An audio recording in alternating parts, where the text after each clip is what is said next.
السلام عليكم ورحمة الله وبركاته، اخواتي وحبايبي عاملين ايه؟ يا رب ان شاء الله تكونوا بخير وتكونوا في احسن حال دايما يا رب. النهارده هنعمل مع بعض الفيديو فور.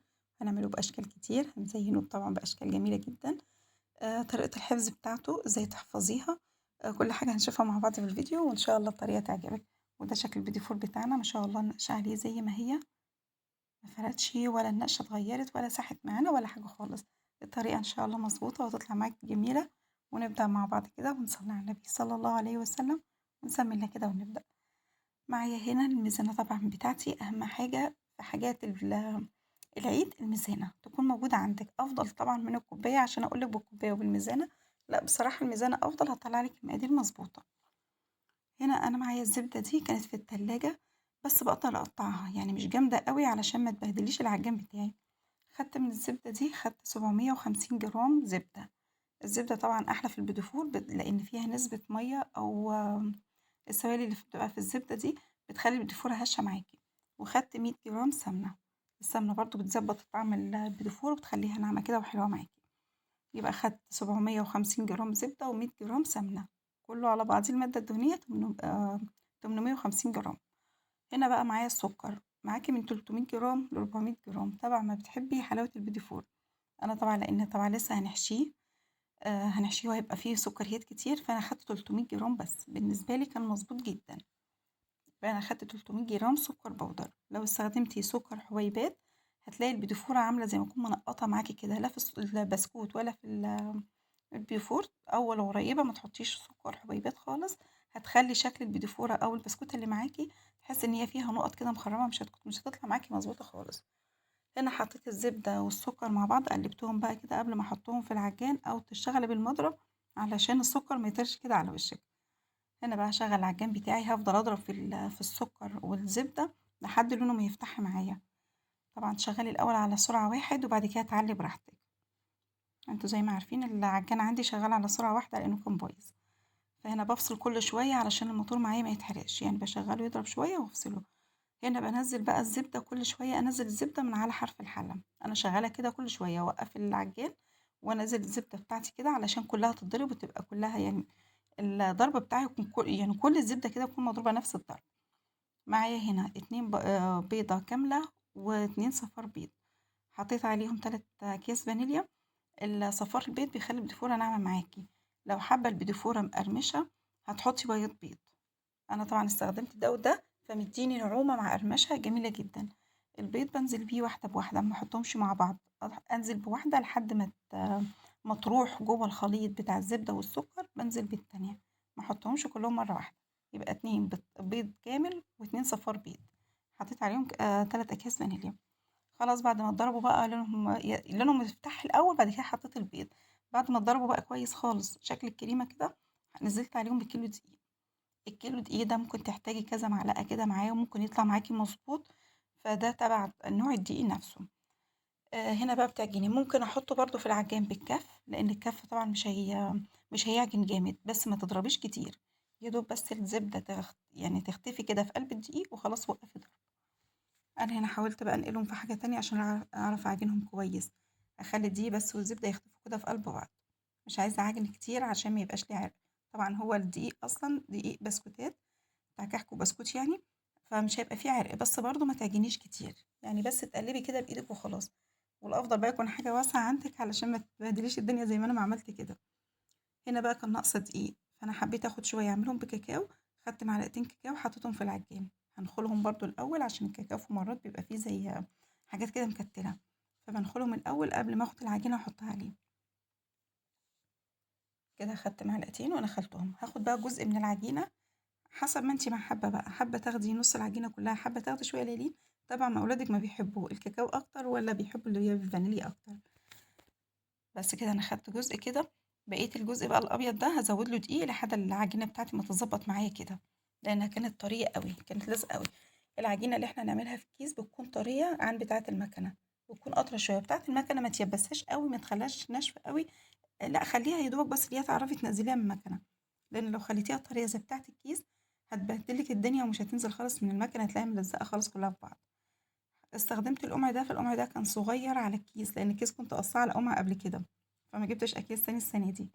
فما كملش معايا، فنقلته في كيس بلاستيك والكيس ده استخدمت يعني حطيت قمع تاني، استخدمت كذا شكل لان انا حبيت اعمل بيديفور حجم صغير وبيديفور حجم كبير. الحجم الصغير ده هعمله بشكل في التزيين، والحجم الكبير هخليه بشكل تاني. بس ضغطة كده ولفة صغيرة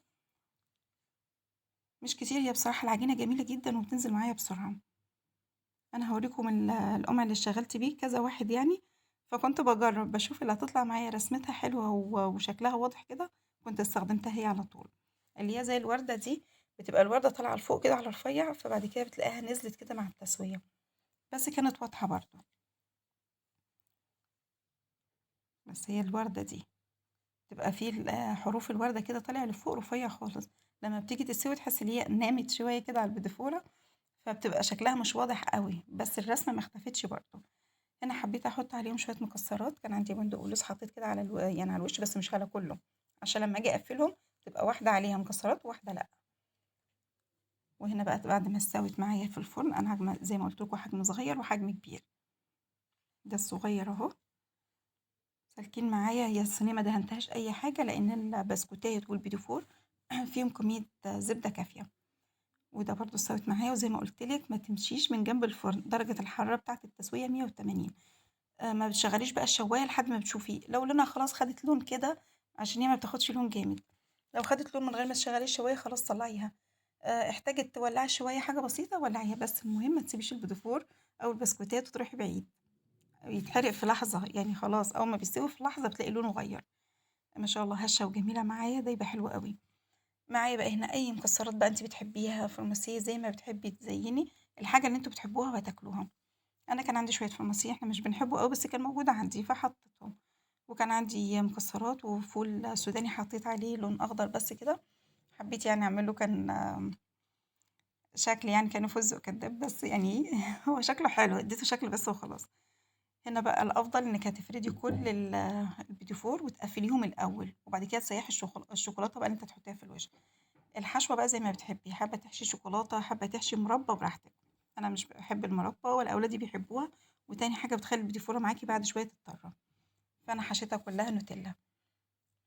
ممكن تحشيها شوكولاته من اللي انت هتسيحيها، الشوكولاته اللي تسيحيها وتحطيها على الوش تحشيه بيها برضو عادي خالص، هتكون جميله برضو معاكي.